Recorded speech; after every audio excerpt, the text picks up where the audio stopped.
Good morning class, welcome to your daily current affairs on paper Hindu. Let's see today's important articles. As you already know, G20 meet summit is going on for March 2nd and 3rd, so we will be having in news about that. And the other important news is about Election Commission of India.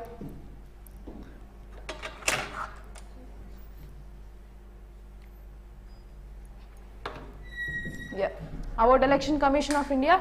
So with the landmark judgment yesterday, the panel of PM, CJ, that means your Chief Justice of India, Prime Minister and opposition leader to pick up Chief Election Commissioner, says who? Supreme Court.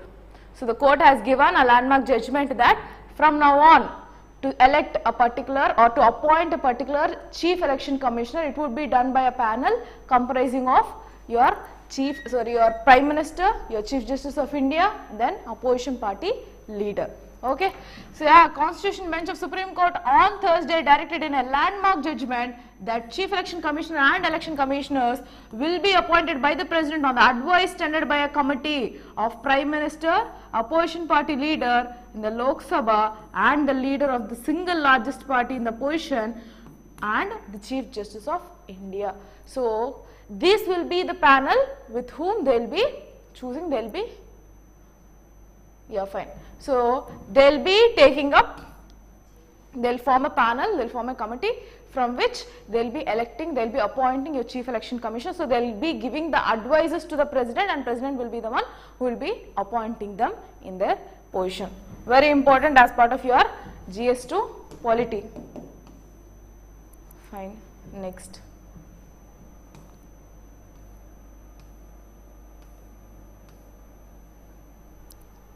Fine.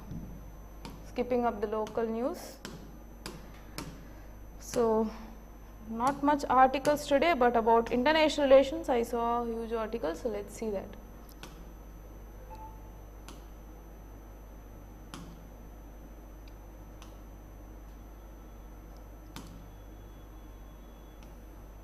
Divisions between the West, Russia and China derail a joint misstatement at G20 meeting. So I told you G20 meeting has been commenced from March 2nd and 3rd. Now the issue is the growing tussle between the Western countries and Russia and China's nexus. So currently they pointed on each other. So despite India calling for peace in the land where Gandhi and Buddha has born, so Prime Minister has told that this is a land where we have to work together and not having upon or raising certain issues or which divides us. So it is the land where we have to unite and work on for the global growth and development. That is what Prime Minister has told. So focus not on what divides us, but what unites us. So that's what our Prime Minister has told.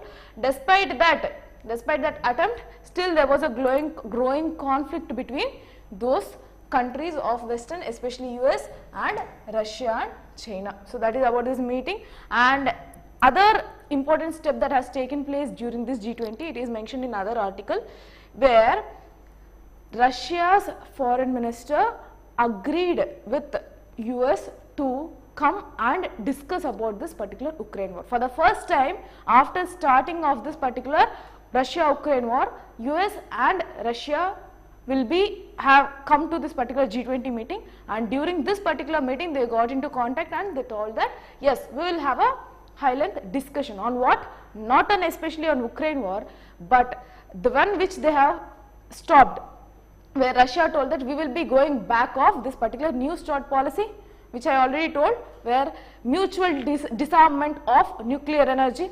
So currently Russia told that we will be backing off from that. So now US told that no, you should not be doing that. We will come and we will have a proper discussion on that.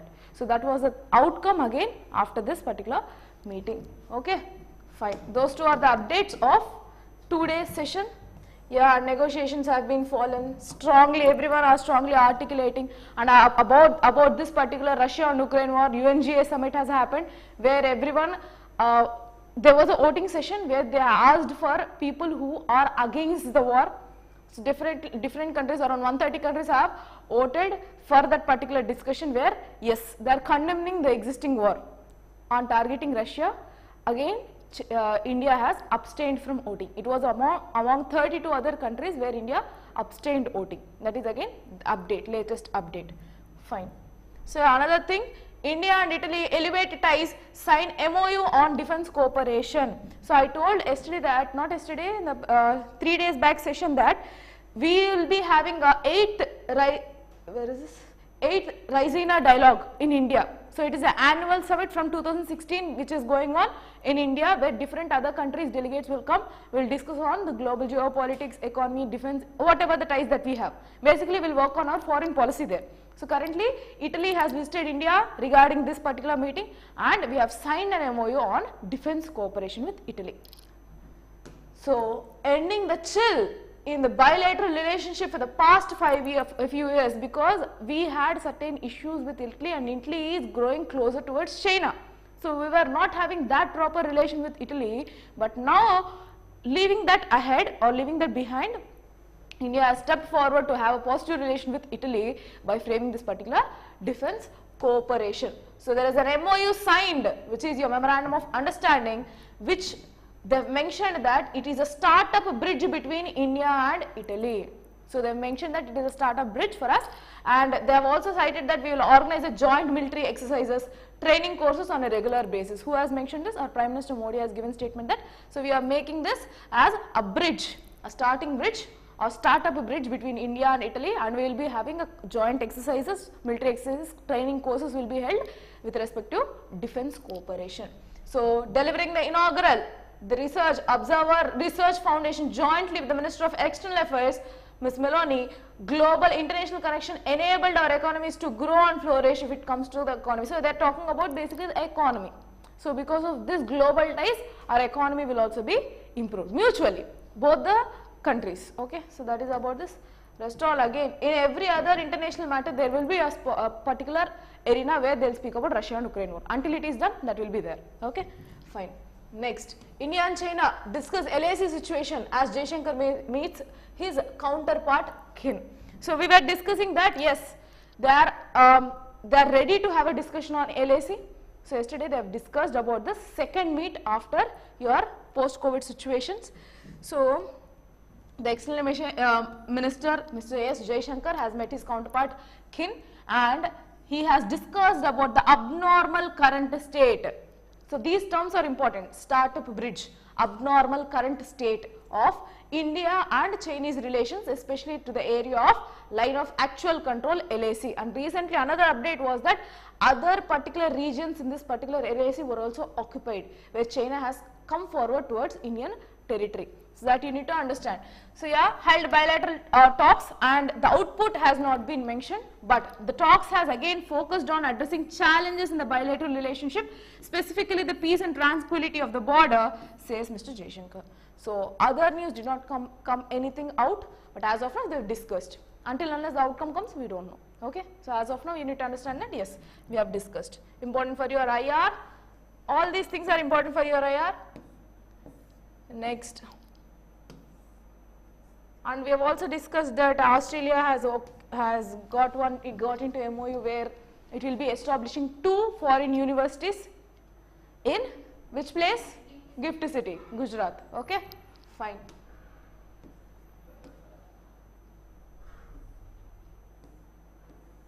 So then issue skipping. So I told you Australia and India sign an agreement on education. So further they have come up to sign an agreement on education, where mutually they will cooperate on what? Degrees. So here the India and Australia on Thursday signed an agreement for mutual recognition of qualification that will ease mobility for the student professions in the 2 countries. So they are setting up, they have come up with a proper qualification criteria where both the countries will accept their higher education, that may be your degree, bachelor degree or any other degrees, master degree, anything. So the framework mechanism for mutual recognition of qualifications is the one which has been signed as an agreement between India and Australia. So by whom? Dharmendra Pradhan, our Union Education Minister, and Jason Clare of Australian Education Minister. So Clare said that the Australian universities were enthusiastic to work with Indian counterparts through the mechanism of joint or dual degrees or twinning programs that the UGC allowed last year. twinning program. So they will also offer certain courses here where our students can go there to pursue higher education and these students can come here. Are you able to understand? Certain particular, suppose if a semester is being considered, that particular semester topics can be discussed by Australia. So there will be a facility where you can go there and have a particular course to be completed. In the same way, we can exchange our students and also migration. You need to understand, like complete transfer to their masters there, or people from there will be coming here. So that is about your India and Australia education ties. Okay. Next. Blinken Lavrov make contact on the sidelines of G20 foreign ministers meet. So I told you that Mr. Blinken is US Secretary of State Antony Blinken and Russian Foreign Minister Mr. Sergey Lavrov. So both have got into contact in this G20 Foreign Minister Summit, which is currently happening, 2nd and 3rd. I think it is done. Today it will be the last date. So yeah, as part of that particular meeting, they have spoke with each other and US has told that, so this person, Blinken, has announced that I spoke with Lavrov today. I urged him to return to negotiate the START treaty. I raised the wrongful detention of American prisoner Paul Wilson in Russia and I asked him to end the war in Ukraine. So all these three things were discussed by Mr. Blinken with Lavrov. So soon you can expect that they are trying to come or they are trying to make an end to this particular war. That is why the Russian foreign minister is also enthusiastic to meet with Blinken. So it's a bilateral base now. So they are ready to come into mutual talks. So you can expect that so far the war will come to end soon. Okay, when the talks gets okay. So all these things again the same thing. And when they spoke about, there was a question to this particular person on what is your opinion on declining democracy in India. So certain things, suppose media rights, all these rights are being compromised right now. So that was a question posed to him and Blinken has told that yes, we are all at the end, both US and India are democracies. We have our own ways and still the worrisome thing here is about the NGOs restriction. So during the environment thing, there was some issues. So US has told that funding these NGOs is still stringent in India. Despite that, rest all is fine and we can work on that. That is what has been speculated by Mr. Blinken. Okay. So that is about this article. Next. GDP growth may beat 7% this fiscal year or financial year, says CEA, Chief Economic Advisor. So who is this Chief Economic Advisor? He is the person responsible for economic survey, which we get. Okay. So currently he has told that, and I told you yesterday that this year growth will be expected as part of our budget and economic survey. This economic survey, this year they have expectation of reaching 6.4%, 6.8 or 6.4% of our GDP is the one which is being expected this year. Now Chief Economic Advisor has told that no, this time it will be 7%. We have to readjust it to the higher level because of the ongoing fiscal conditions. So it's very good in India. So India is ramping up with its investments, its manufacturing sector. So definitely we can expect a growth in our GDP to 7%. That is what has been mentioned by CEA. So going into the article, high frequency indicators, pace of recovery from COVID-19. So they have already told that yes, we have already recovered. In budget, it is clearly mentioned that we have already recovered the the pre-pandemic levels. We have already recovered from the existing COVID issues, and we have reached to earlier timelines only. So no issue with that. So currently, high frequency indicators, so indicators of growth, indicators of development, showcases that India is staying in its strongest way possible. Next, pace of recovery suggests that the greater likelihood of upper revision of GDP, the numbers assets. So yeah, and assets, Nageshwaran. So he is the person who is our Chief Economical Advisor, and contains the rising interest rates simply reflects the fact that there is healthy underlying demand for credit. So growth of this interest rate showcases the demand for credit of amount. That means for the credit of amount there is huge demand, showcases that there is circulation of money in the society, circulation of money in the economy. Are you able to understand? So these are economical terms. If you are not familiar with it, you can opt for your foundation course, fine. So Chief Economic Advisor Mr. V. Anant Nageshwaran expressed hope for the GDP growth to exceed 7% in the view of expected revision of high frequency data. So that is what he has mentioned, nothing more than that. These are all the other numbers which is not required for your prelims. Okay. So let us restrain ourselves to only prelims mode. Fine. On Tuesday, National Statistical Office, prelims mode in the sense towards your UPSC, whatever is necessary only that will be seen.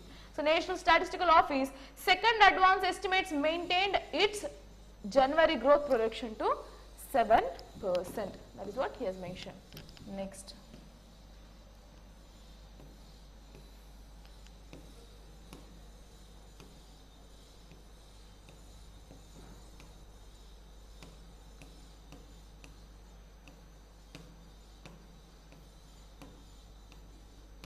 I think that's it. Yeah, numbers again important. So what are these numbers for? 7.5, 7.45%. Yesterday we have discussed, no? 7.45% is the unemployment rate in India according to whom? CMIE, Center for Monitoring Indian Economy. According to it, it is 7.45% which is your unemployment rate, and the rate has been increased to 7.45 compared to 7.14 of February. So, sorry, in February from January. So, January it was 7.14% and the February month, because it is done. So, this month you have got your unemployment rate, monthly report. So, this month it is 7.45% which has seen growth. So, has risen, and we have already seen that this is due to rural unemployment rate increase, not because of urban unemployment rate. And we have also understood that what can be the possible reason. One of the reasons, huge reasons, is your cutting of funds of MG Narega. We have seen it yesterday. Next, 70% of the total energy requirement of India's first regional rapid transit system, the National Capital Region Transport Corporation plans to cover through solar energy. So, 70% of total energy requirement for this particular rapid transport system, for that will be fulfilled by renewable energy. Not much required, but yeah, your infrastructure, no, kind of important for your economy. Fine. Next. And that too, which corridor? Delhi, Ghaziabad, Meerut, RRTS corridor, transport systems. Fine. Next. So, that is about today's articles. I haven't covered this particular article because this spoke about economical crash in Sri Lanka. So, it's about the financial crisis that is existing in Sri Lanka and its aftermath. That means currently workers are being protesting, they are protesting in Sri Lanka for the growth of their high, because of the huge inflation. So, inflation has touched around 50% there. So, here our targeted inflation is 2 to 6%, there it has reached to 50%. So, huge economic crisis which it is forcing the working class to work heavily and earn very less. So, because of which they went to protest, and the other reason was elections were cancelled in the name of economic crisis. So, because of these two reasons they went on different protests. So, people are getting violated against their political, current political issues. So, yeah, that is about this article. So, I haven't covered it much. It's more of a political ideology of Sri Lanka. So, we are left. So, that's it for today. Yeah, thank you for the session. A small update for the students. We will be having post independence at 11 o'clock. Okay, fine. This is for online students, not for anyone. Someone has lifted their hand. Please let me know. You can directly pose me a question. Chintan Atre. So, if you are raising hand, not required. You can directly pose me a question if you have anything. Okay, fine. If you have any doubts, please let me know. Any doubts so far? Good morning, Nikita Vakos.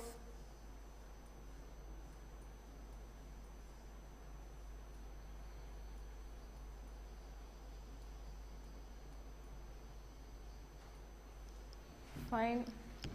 Okay. So, that's it about today's articles. You don't have much more articles to discuss for today. Thank you for the session. Good day.